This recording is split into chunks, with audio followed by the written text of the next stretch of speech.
하나님이 하시는 일을 우리 인간이 다 이해할 수가 있을까요? 그것은 불가능합니다. 하나님 마음은 너무나 깊고 너무나 위대하기 때문입니다.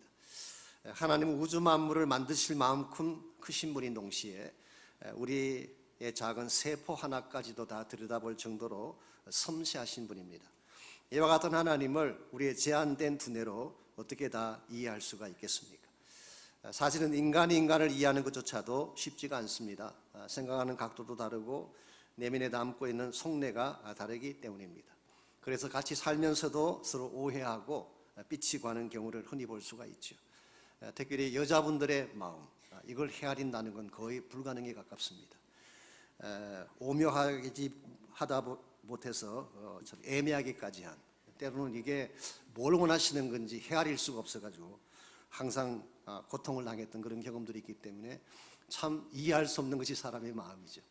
우리 인간의 마음도 이렇게 이해하기가 쉽지 않고 어렵다고 한다면 하물며 하나님의 마음을 안다는 것은 진짜로 힘든 것입니다. 그래서 우리는 하나님의 마음, 하나님의 뜻이라고 하는 것은 이해의 대상이라기보다는 믿음의 대상인 것을 알아야 됩니다.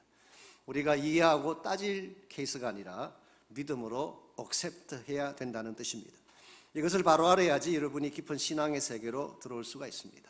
하나님께서 하시는 일은 언제나 옳은 일이고 내가 다 이해하지 못할지라도 하나님이 행하시기 때문에 최선의 열매가 있을 것이다 믿고 억셉트할 때 하나님은 지금까지 경험하지 못했던 새로운 차원의 축복을 허락해 주시는 것입니다. 그럼에도 불구하고 오늘 많은 사람들이 하나님의 일에 대해서 반문하고 따지는 경우를 봅니다. 특별히 자신이 납득할 수 없는 사건이나 어려운 상황이 벌어졌을 때 하나님께 질문을 던지죠. 때에 따라서는 대어들기도 하고 거부하기도 하는, 그러나 저는 이것이 굉장히 위험한 자세라고 생각합니다. 이것은 마치 바위에 우리 스스로 부딪히는 것과 같은 경우이기 때문에 우리만 상할 뿐이지 문제 해결에 전혀 도움이 되지 않기 때문에, 그러나 혹시 여러분 인생 가운데서도 납득할 수 없는 일이나 이해할 수 없는 일이 벌어졌을지라도 하나님이 준비하신 것이 최선이다 믿고 주님을 향해 나갈 수 있기를 바랍니다. 그때에 우리가 다 이해하지는 못해도 하나님이 우리 삶을 통해 준비하신 계획도 알게 되고 그 은혜와 능력 가운데서 바른 삶을 추구해 갈 수가 있는 것입니다. 이런 면에서 우리 신앙생활은 하나님의 행하심에 대해서 어떤 반응을 보이느냐, 이것이 우리 신앙생활의 성격을 결정하는 것입니다. 원망하며 반문하며 대어들 것인가, 아니면 하나님께서 행하신 일이기 때문에 억셉트하고 순복할 것인가. 제가 오래전에 소개해드렸던 우리 전주 예수병원의 닥터 크레인 박사님에 대한 스토리, 이분은 존스 홉킨스 의과대학을 졸업을 하고 젊은 나이에 한국에 오셔서 22년 동안 전주에 있는 예수병원에서 사역을 하신 남장로회 출신의 선교사님이십니다. 그분이 한국에 도착했을 때에 신사참배 거부 때문에 폐쇄되었던 그 병원을 다시 그분이 세우시고 한국 땅에 인턴 제도를 처음 도입하신 분이 그분이라고 하네요. 그리고 1949년도에는 9살짜리 여자아이의 그 배에서 1063개의 기생충이 있는 것을 발견을 하고 기생충 박멸 운동을 시작했던 분도 바로 이 닥터 크레인입니다. 이분이 사역을 하시다가 안식년을 맞이해서 미국에 왔을 때에 한 시골의 조그마한 교회를 안식년 기간 동안 섬길 기회가 있었습니다. 그때 그 교회 안에 교회를 섬기는 그야말로 신실된 집사님 한 분이 계셨는데, 이 집사님의 두 아들이 강에 나가서 이렇게 배를 타다가 그만 익사해서 세상을 떠나고 말았어요. 그리고 그날 밤에 설상가상으로 자신의 집에 불이 나서 집 전체가 전소가 되어지고 그 바람에 자기의 부인마저 세상을 떠나게 됐습니다. 닥터 크레인이 그 집에 도착해 보았을 때 잿더미가 된 그 집 앞에 세 구의 시신을 앞에 놓고 망연자실한 상태로 앉아있는 그분을 보고 이분이 무슨 말을 해야 될까 할 수 있는 말이 없었대요. 그래서 닥터 크레인이 다음과 같이 이야기를 했습니다. 집사님, 지금 당신에겐 두 가지 앞선이 있습니다. 첫째는 하나님을 원망하는 것입니다. 자녀를 지켜주지 못하고 가정을 지켜주지 못한 하나님에 대해서 마음껏 원망할 수 있는 이유가 충분히 있습니다. 그러나 또 한 가지 앞선은 이 모든 것에도 불구하고 믿음으로 하나님을 억셉트하고 찬양하는 것입니다. 그리고 한마디를 더 던졌어요.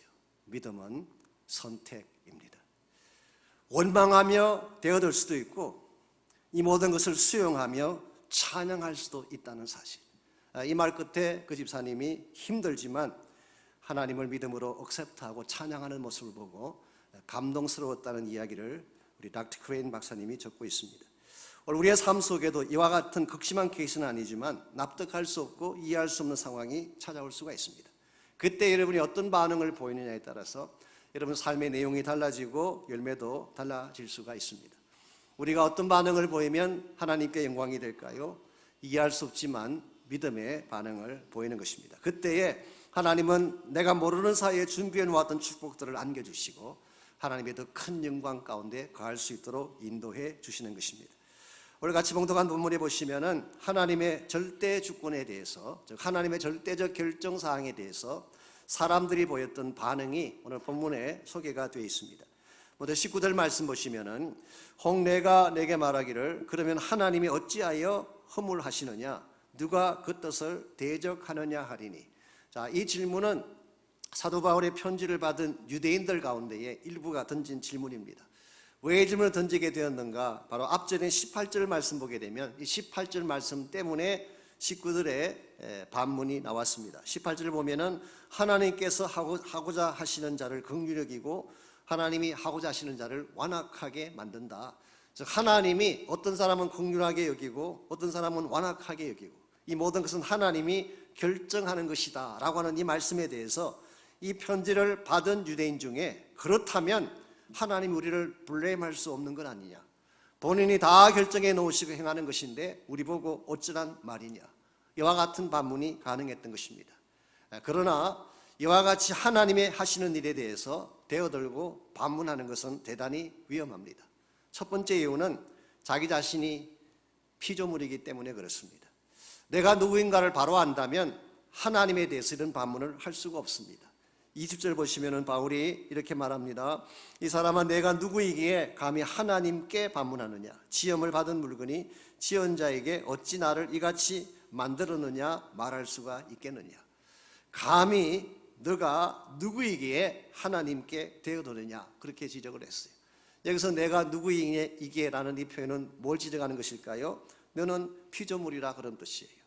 우리를 만드신 분이 하나님이신데 피조물의 위치에는 우리가 감히 나를 만든 자에 대해서 이러쿵 저러쿵 할 수가 없다라고 하는 바울의 지적이죠.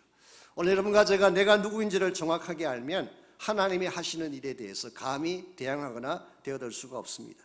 두 번째로 이것이 위험한 이유는 하나님의 선택에 대해서 잘못된 이해를 가지고 있기 때문에 그렇습니다. 우리는 하나님이 선택했다 그러면 하나님께서 자기 마음대로 구원할 사람 따로 뽑으시고 버릴 사람 따로 뽑으셔서 마치 하나님이 어떤 프로그램을 만드시듯이 그렇게 했다고 생각하기 쉬운데 오늘 본문을 자세히 보면 하나님의 선택은 그런 뜻이 아닙니다. 이런 케이스입니다. 사실은 처음부터 의인이 한 명도 없었는데 모든 자들이 다 악한 자였는데 하나님께서는 악한 자들 가운데서 그래도 긍휼을 베푸실 자들을 선택한 경우를 설명하고 있습니다. 그러므로 하나님의 선택은 실제로는 우리 인간이 전부 다 죄를 지어서 악한 사람이고 심판받아야 마땅한 자인데 그 중에서 하나님은 어찌하든지 하나님의 긍휼 받을 자를 세우기를 원하시는 마음, 이게 오늘 본문에 기록된 하나님 절대주권과 선택의 실제적 내용이에요. 그러므로 하나님의 선택은 은혜의 표현이지 절대로 블레임 받아야 될 사유가 아니다, 그런 뜻입니다. 이 대목에 대해서 우리 제임스 케네디 목사님이 재미있는 비유를 말씀하신 적이 있습니다. 이 제임스 케네디는 아시죠? 우리 전도 폭발이라고 하는 우리 전도 훈련을 시작했던 분이시죠. 지금은 세상 떠나셨습니다만은 5명의 친구가 은행을 털기로 작정을 했습니다. 이것을 지켜보고 있던 짐이라고 하는 아주 착실한 크리스찬이 그 5친구를 말렸어요. 제발 가지 말라고. 그래도 불구하고 이 5명이 지미를 밀치고 출발을 합니다. 그때 지미가 그 5명 중에 한 친구의 다리를 걸어 넘어뜨리고 엉켜서 싸웠어요. 못 가도록 막 엉켜서 싸운 것입니다. 그렇게 하는 동안에 다른 4명의 친구는 은행으로 가서 은행 강탈을 했습니다. 그리고 그 과정에서 경비원 1명을 살해하게 되고 도망을 쳤지만 결국 체포되어서 사형 선고를 받게 됐습니다. 그런데 그날 가담하지 않았던 1명의 친구는 형을 면하게 됐어요. 이 대목에서 제임스 케네디가 이렇게 질문을 던집니다. 이 4명의 친구들은 누구 때문에 사형을 받게 됐을까요? 당연히 그들이 행한 범죄 때문입니다. 그들이 은행을 털었고 사람을 죽였기 때문에 사형 집행을 당한 것입니다. 자, 그렇다면 나머지 한 친구, 아무런 형벌도 받지 않았던 그 친구는 왜 형벌을 받지 않았을까요? 착해서였을까요? 아닙니다. 둘 다 똑같이 범죄를 저지르려고 작정했던 악인이었어요. 그랬는데 짐이라고 하는 사람의 강력한 제재 때문에 이 일을 행하지 못해서 형을 면한 것뿐이지, 사실은 그 형 받지 아니한 사람도 실제로는 악한 자임에는 틀림이 없었어요. 이것을 제임스 케네디는 긍휼이라고 불렀습니다. 원칙대로 따진다면 똑같이 형벌을 받아야 되는데 어떤 자들에게는 그 형벌을 받지 않도록 면제시켜주는 것을 mercy, 긍휼이라고 말하는 것입니다. 그래서 긍휼이라고 하는 것은 내가 마땅히 받아야 할 것을 받지 않는 경우에 긍휼이라고 표현하고, 동일한 내용이지만 은혜라고 하는 것은 반대입니다. 내가 받을 자격이 되지 않는 것을 받는 경우를 은혜라고 말하는 것입니다. 오늘 본문에서 사도 바울이 말하는 하나님의 선택, 하나님의 절대 주권은 이와 같은 케이스인 것입니다. 이것은 숙명론도 아니고 하나님의 프로그램을 짜서 누구는 구원하고 누구는 버리는 이와 같은 케이스가 아니라 실제는 전부 다 죽을 수밖에 없는 죄인이었는데 어떻게 하든지 그 중에 하나님이 긍휼을 베푸시고 건져내시려고 하는 하나님의 의지와 은혜적 결정을 오늘 성경은 하나님의 절대 주권이라고 표현하고 있습니다. 여러분과 제가 이 사실을 바로 알고 하나님께서 어떠한 결정을 내리시든 하나님의 결정 앞에 마음의 문을 열고 이것을 억셉트하면 여러분이 하나님이 준비하신 복을 받게 되는 것입니다. 그러나 만일의 경우에 이것을 따지고 반문함으로써 리젝트하게 되면 하나님이 아무리 귀한 것을 준비해 놓으셨을지라도 여러분과는 아무 상관이 없게 됩니다. 이런 면에서 오늘 우리가 하나님의 이 절대적인 결정 앞에 어떤 자세를 취할 것인가, 만일 우리가 이해하지 못할지라도 하나님의 결정을 믿음으로 수용한다면 과연 하나님은 어떤 복을 우리에게 안겨주실까요? 오늘 주신 본문에 보시면은 하나님의 절대적 주권이 과연 무엇을 위한 것인가 라고 하는 것이 오늘 본문에 잘 기록되어 있습니다. 최소한 3가지 축복을 주시기 위해서 하나님은 지금도 주권을 행사하고 계십니다. 제일 첫 번째가 새 창조의 축복을 주기 위함입니다. 하나님께서 절대 주권을 가지고 우리를 택하시는 것은 우리 모두를 재창조하시기 위해 하나님은 지금도 주권적인 일을 행하고 계십니다. 21절 말씀 보시면은 21절 토기장이가 진흙 한 덩어리로 하나는 귀히 설 그릇을 하나는 천이 설 그릇을 만들 고난이 없겠느냐라고 반문을 했어요. 이 말씀은 사실은 구약 성경 예레미야 18장 1절에서 4절 말씀을 백그라운드로 오늘 이 말씀을 적은 것입니다. 소위 말해서 토기장이의 비유라고 부르는, 그는 토기장이요 우리는 진흙, 우리 찬양 가사도 나오잖아요. He is a potter, we are the clay. 그 찬양 가사가 여기서 나왔습니다만은 하나님이 우리의 토기장이가 되시고 우리는 진흙에 불과하다. 이게 그 유명한 토기장이의 비유입니다. 예레미야 18장에 보게 되면 한 분 하나님께서 예레미야에게 토기장의 집으로 내려가서 그릇 만드는 모습을 지켜보라고 했습니다. 가보았더니 농로 위에, 휠 위에 진흙을 올려놓고 그릇을 만드는데 그릇을 만드는 과정에서 그릇이 터지고 말았어요. 즉 깨어지고 망가지고 만 것입니다. 일반적으로 그릇이 망가지게 되면 어떻게 하는 것이 상식인가요? 내어 버리는 것이 상식입니다. 그런데 토기장에는 그것을 내어버리지 않고 다시 빚어서 새로운 그릇을 만들었다. 그게 예레미야 18장 4절의 말씀이에요. 망가졌는데, 깨어졌는데 이것을 내어버리는 것이 아니라 다시 빚어서 another pot, 새로운 차원의 그릇을 다시 만드셨다. 이게 소위 말하는 재창조, 새 창조의 역사를 말하는 것입니다. 실제로 예레미야의 말씀을 선포할 당시 유다 민족은 망가질 대로 망가진 민족이었어요. 죄악으로 말미암아 완전히 깨어지고 부서진 민족, 그러므로 하나님이 마땅히 버려야 당연한 민족인데 하나님께서는 예레미야를 통하여서 내가 다시 너희들을 빚어서 새롭게 만들어 주겠다라는 메시지를 주셨고, 오늘 사도 바울은 그 말씀을 본문에 그대로 인용함으로써 오늘 여러분과 저에게도 동일한 선포를 행하고 계십니다. 우리 모두는 깨어진 그릇이었어요. 망가진 그릇이었어요. 우리 자체를 바라본다면은 다시 쓸만한 가치가 전무한 그런 케이스였는데 하나님은 이와 같은 우리를 하나님의 절대적 능력의 손으로 빚어내셔서 존귀한 베슬, 너무나 귀하고 아름다운 새로운 작품으로 만들어 주신 것, 이게 성경이 말하고 있는 은혜의 내용입니다.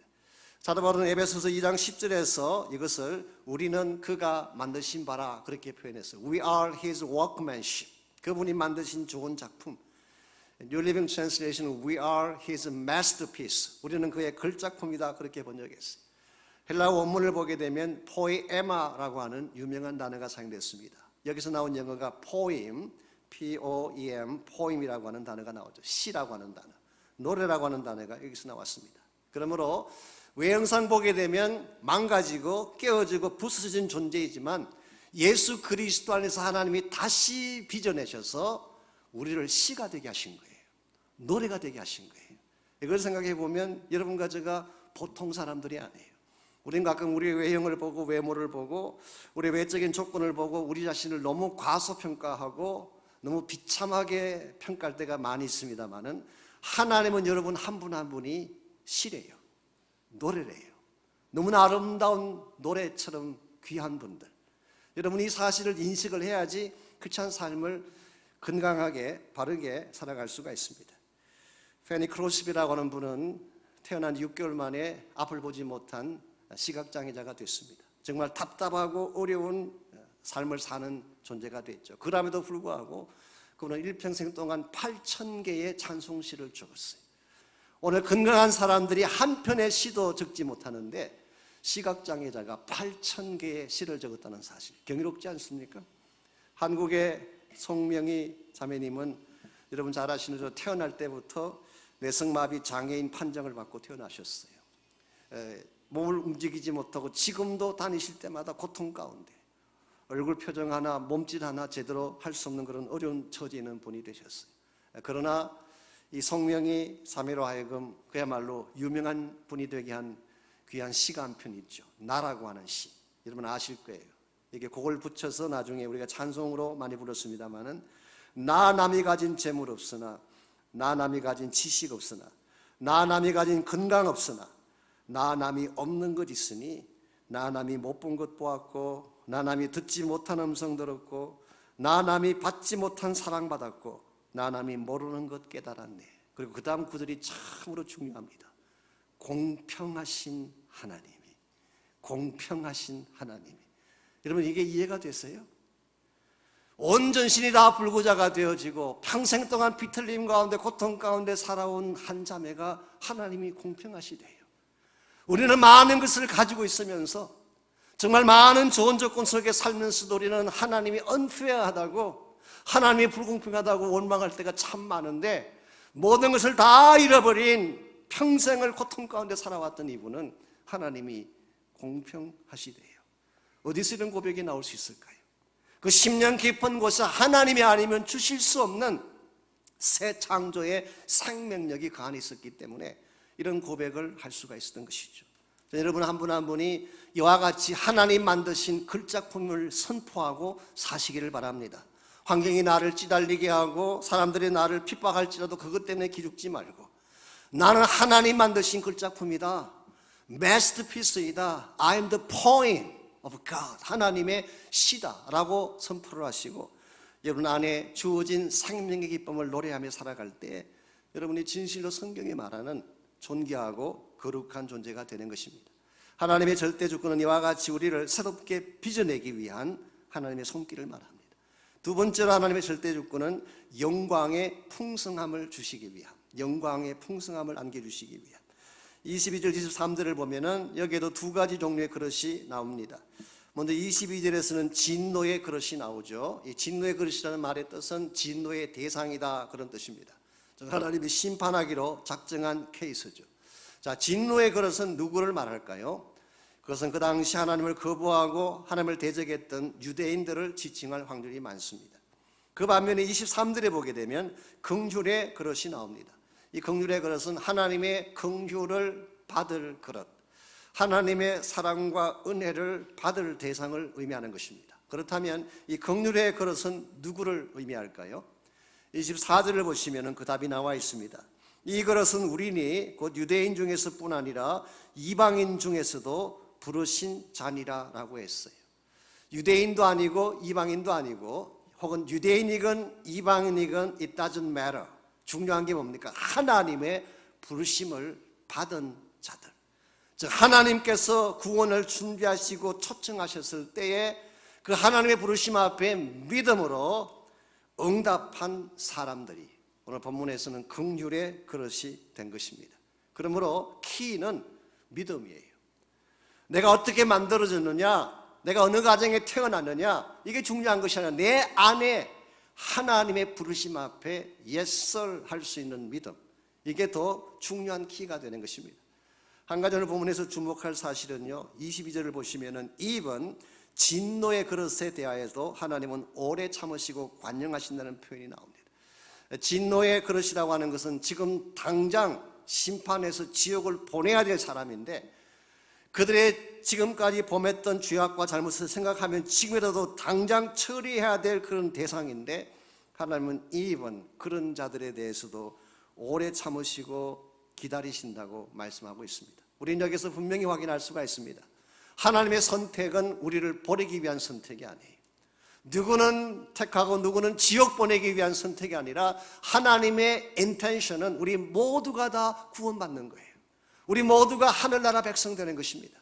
우리 모두가 다 행복자가 되고 하나님 나라의 영광을 누리는 것이 하나님의 계획이고 하나님의 인텐션이에요.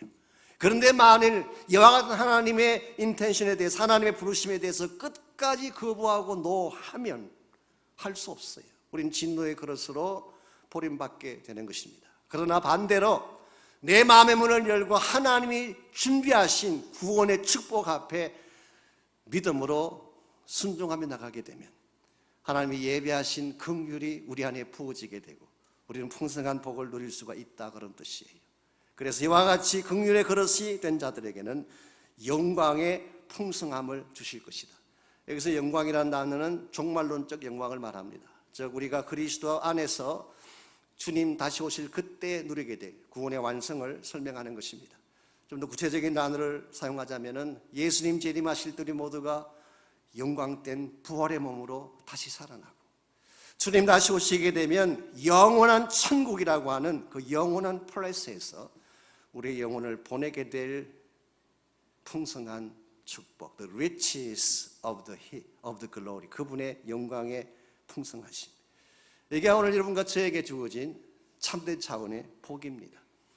여러분이 이 사실을 확인하고 내가 그리스도 안에서 이와 같이 종말론적인 하늘나라와 부활의 영광이 나의 것이라는 것을 분명히 알 때 여러분 이 땅의 행복과 불행에 연연하지 않고 살아갈 수가 있어요.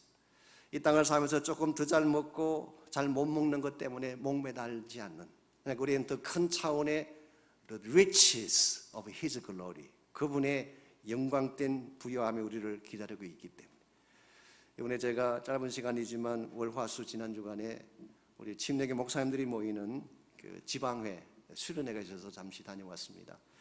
사실은 제가 건축 스케줄도 있고 또 교회 사역도 너무 많아서 갈 형편이 못 되는데도 불구하고 이미 작년부터 약속을 한 것이기 때문에 이번에 네 분의 목사님들이 그 네 교회가 그분들을 섬기기 위해서 이제 다 우리가 펀드를 내고 그분들을 좀 좋은 곳에 이렇게 모셔서 대접해 드리면서 네 목사님이 돌아가면서 설교하고 이제 집회를 인도하는 그런 시간을 가졌습니다. 참 육체적으로 좀 피곤했지만 굉장히 제 마음속에 기쁨도 있고 제가 한 2시간 반을 차 타고 다시 돌아와야 되는데 돌아오는 그 차 안에서도 굉장히 찬송이 터져 나오고 그랬어요. 제가 너무 분주하게 바쁘게 살다 보니까 목회 쫓겨다니고 일에 쫓겨다니다 보니까 진짜 보아야 될 영광을 잠시 잊어버리고 있었어요. 근데 우리 목사님들끼리 모이고 사모님들만 모여가지고 찬양을 부르는데 말이죠. 나는 저 높은 곳을 향하여 날마다 나아가는 난 그 찬양이 그렇게 은혜스러운 줄 몰랐어요. 우리가 늘 부르던 찬양이고 보통 우리 장례식장에서 부르는 정도고 우리 교회에서도 거의 부르지 않는 좀 연세가 드신 분들이 가끔 부르시는 노래 정도로 알았는데 저는 그 찬양 부르면서 얼마나 많이 울고 같이 모였던 목사들이 얼마나 많이 울었는지 이게 우리가 진짜로 가져야 될 소망인데 이걸 잊고 있었구나. 우리가 왜 목사가 되고 왜 사역자가 되고 왜 선교사가 돼야 하나. 우리가 세상적인 뭘 이루기 위한 것이라면 이렇게까지 올 필요가 없는데 고생하며 어려움 당하며 여기까지 온 한 가지 이유가 있다면 그날의 영광 때문이 아닌가. 우리 모두는 이 땅의 삶이 전부가 아닙니다. 언젠가 이 땅의 삶은 끝나요. 끝나면 하나님께서 예비하신 영원한 처소가 있기 때문에 그날 그곳에 가서 주와 더불어 영혼을 보내며 부활의 영광을 찬양할 그 자리, 이게 여러분 마음속에 품어야 될 소망이고, 이게 분명해지면 분명해지는 만큼 이 땅의 삶을 바르게 살아갈 수가 있습니다. 이와 같이 하나님의 절대 주권은 우리를 이렇게 프로그램처럼 편가르기 위한 절대 주권이 아니라 여러분을 다시 빚어 만들기 위한 주권, 두 번째는 영광된 구원의 복을 안겨주기 위한 축복, 마지막 세 번째로 하나님의 절대 주권은 회복의 은혜를 주시기 위한 것입니다. 사랑의 아름다운 결실을 맺게 하기 위한 주권, 그렇게 표현할 수 있습니다. 25절 말씀 보시면은 25절 26절에 보시면은 이 사도 바울은 구약 성경 호세아서를 다시 한번 인용하고 있습니다. 호세아서 1장 10절과 2장 23절을 인용하고 있습니다. 호세아 선지자는 북왕국 이스라엘을 향해서 말씀을 선포했던 선지자죠. 북쪽 왕국, 남쪽 유다가 있고 북왕국 이스라엘인데 북왕국 이스라엘에 가서 하나님 메시지를 선포했던 분이 호세아입니다. 그 당시 이스라엘은, 북왕국 이스라엘은 음녀와 같은 나라였어요. 하나님을 버리고 바알과 아세라 우상을 섬기고 그들의 모든 삶의 현실 자체가 음란으로 꽉 차 있는 그런 시기가 호세아가 말씀을 선포하던 시기였습니다. 이와 같은 때에 하나님이 호세아를 부른 후에 호세아의 가정과 삶을 통해서 하나님의 메시지를 전파하기를 원하셨어요. 하나님은 호세아를 하나님의 종으로 부른 후에 고멜이라고 하는 한 여자를 아내로 취하겠습니다. 그런데 이분의 문제가 뭐냐고 하면 이분은 평범한 여자가 아니라 성경 표현에 보면은 음란한 여자라고 되어 있어요. 아마도 화류계에 있든지 아니면은 자기 마음대로 쾌락을 추구하며 살았던 그런 케이스든지 아마 그런 분인 것 같습니다. 하필이면 하나님의 거룩한 선지자의 가정에 이런 부인을 데려오게 한 이유가 뭘까?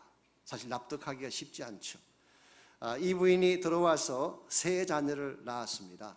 두 아들을 낳고 딸을 낳았어요. 그랬으면 이제 좀 착실하게 행복하게 잘 살아야 되지 않겠습니까? 그런데 고멜이 또 집을 뛰쳐나가고 말았어요. 옛날 생활로 돌아간 것입니다. 이 대목에서 어떤 사모님 한 분이 재미있는 이야기 하신 걸 제가 들은 적이 있습니다. 본인은 이 고멜의 처지가 이해가 된대요. 한편으로는. 왜 그러냐? 처녀 시절에 마음대로 놀던 여자가 정말 하고 싶은 건 마음대로 하던 여자분이 목사와 결혼을 했어.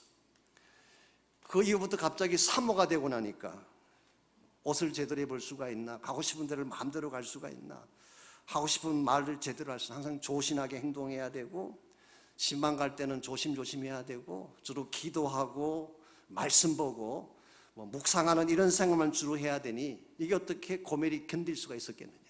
그래서 한 3, 4년 아기 셋 낳을 때까지 버틴 것도 장한일이다. 3년 정도 그때는 도저히 견딜 수가 없어서 다시 뛰쳐나간 케이스.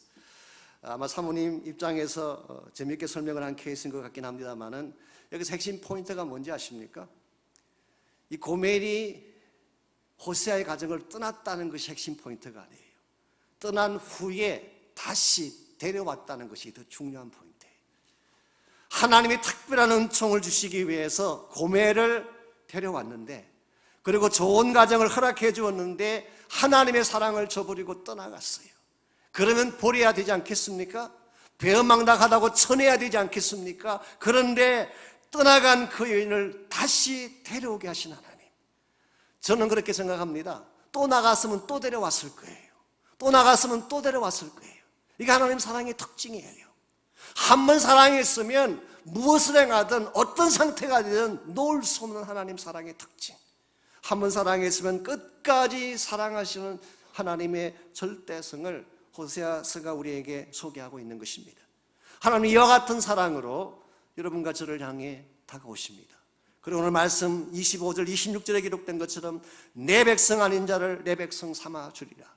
여기 하나님 사랑의 포괄성을 발견하게 인클루시브한 하나님, 익스클루시브한 것이 아니라 인클루시브한 하나님은 이방인들이나 유대인이나 상관하지 않고 모든 자들을 나의 피플로 삼으시는 하나님. 사랑하지 아니한 자를 사랑한 자라 부르는 사랑, 즉 사랑할 가치가 없는 자에게 unconditionally 사랑하시는 하나님.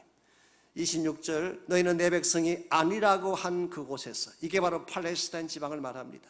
이스라엘 민족이 하나님을 거부하고 우상을 세우고 바알과 아스라 목상을 세우고 하나님의 가슴을 아프게 했던 바로 그곳에서 그들을 다시 살아계신 하나님의 아들이라 일컫게 하리라.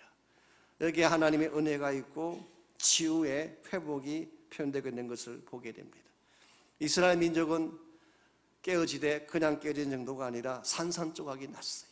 깨어지고 부서지고 그야말로 어디를 보아도 온전한 것이 없는 이스라엘 민족. 근데 하나님은 그 민족마저도 다시 나의 아들이라고 회복시켜 주시고 하나님의 품 안에 살도록 하시는 것. 하나님 이걸 위해서 지금도 그분의 절대적 주권과 능력을 가지고 일하고 계신다고 하는 뜻입니다. 우리 가운데 완벽한 사람이 혹시 있을까요?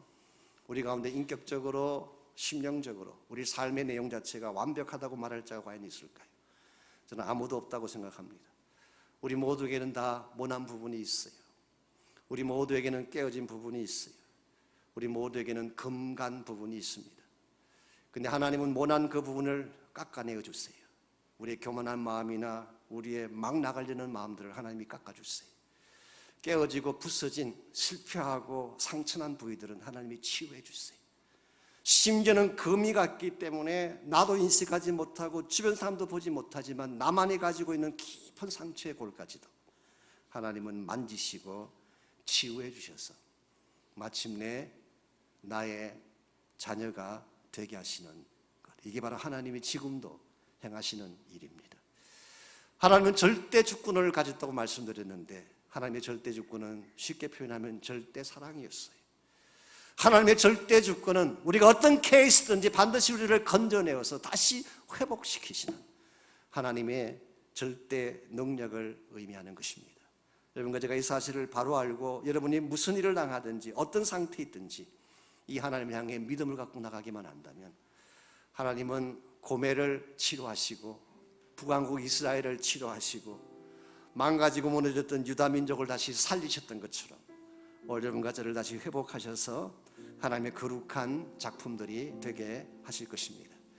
혹시 여러분 인생 가운데 납득할 수 없는 고난이나 아픔이 찾아온 분이 혹시 있다면 하나님을 원망하거나 반문하기보다 하나님의 절대성을 신뢰하고 하나님이 내가 모르는 비밀스러운 복을 준비하시고 나에게 이와 같은 고통을 주는구나 생각하고 믿음으로 억셉트하고 감사하는 여러분 되시기를 바랍니다. 그러면 하나님이 실제로 여러분의 인생을 그렇게 축복하셔서 그 영광 가운데 거하게 하실 것이기 때문에 혹시 여러분 가운데 여러분이 당하고 있는 아픔이 너무 깊어서 여러분이 겪고 있는 고통의 현장이 너무 아파서 혼자 힘으로 도저히 해결할 수 없다고 생각하는 분이 혹시 계신다면 역시 여러분을 절대적 사랑과 능력으로 품으실 하나님 향해 나오시기 바랍니다.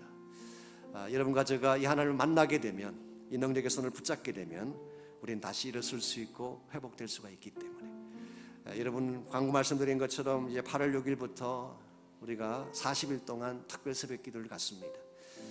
제가 솔직히 저 개인적으로는 굉장히 부담이 되고 좀 피하고 싶다는 생각이 들 정도의 그런 일입니다. 이제 건축이 끝났고 헌당 예배까지 들었으면 좀 쉬면 좋을 텐데 어디 좀 여행이라도 다니면 좋을 텐데 헌당 예배 끝나는 그 다음 새벽부터 다시 또 새벽 제단을 쌓아야 된다는 사실이 부담이 안 될 리가 없죠. 더구나 큰 건물로 옮겨갔는데 과연 그 건물이 다 찰까요? 얼마나 많은 분들이 나오셔서 기도할지 I don't know. 아무것도 보장할 수가 없습니다. 그러나 제가 이 일은 반드시 해야 된다고 생각하는 이유 중에 하나가 이걸 하지 않으면 저희 교회가 살아날 수 없다는 것을 알기 때문에 혹시 여러분이 건축을 완공했으니까 다 됐다는 분 혹시 계신가요? 아닙니다. 정말 건축이 교회의 목적이었다면 건축으로 끝난 거예요. 그러나 그것은 도구에 불과하고 이제부터 진짜 해야 될 하나님의 거룩한 비전이 기다리고 있기 때문에 기도하지 않고는 불가능합니다. 그래서 여러분 저는 여러분 한 분 한 분을 기도 자리에 초청하고 싶습니다. 꼭 오십시오. 물론 다른 기도의 시간도 오셨지만 이번 40일 특세는 여러분 꼭 오시고 마음에 정말 결심을 갖고 오셔서 여러분 개인도 살아나고 가정도 살아나고 교회가 다시 회복되고 우리 교회뿐만 아니라 이 땅의 모든 교회들이 회복되어지는 그런 역사가 있도록 함께 기도해 주시면 좋겠어요. 우리 한번 시간에 같이 한 목소리로 우리 헌신의 기도, 결단의 기도 함께 드리겠습니다. 함께 기도합니다. 마음이 상한 자를 고치시는 주님, 하늘의 아버지 날 주관하소서.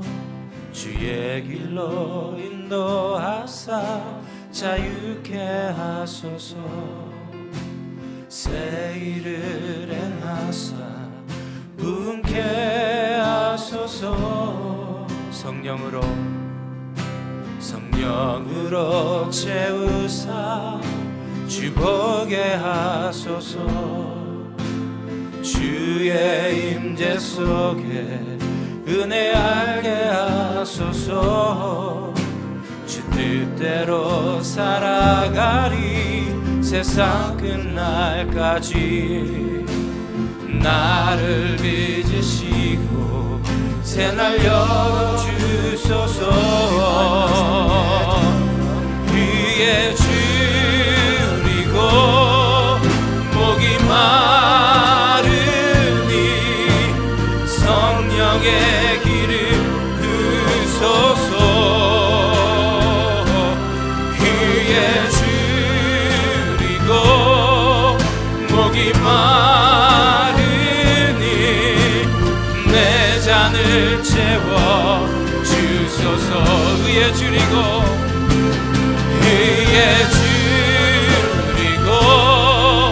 목이 마르니 성령의 길을 두소서. 위에 줄이고 목이 마르니 내 잔을 채워 주소서. 하나님 감사합니다.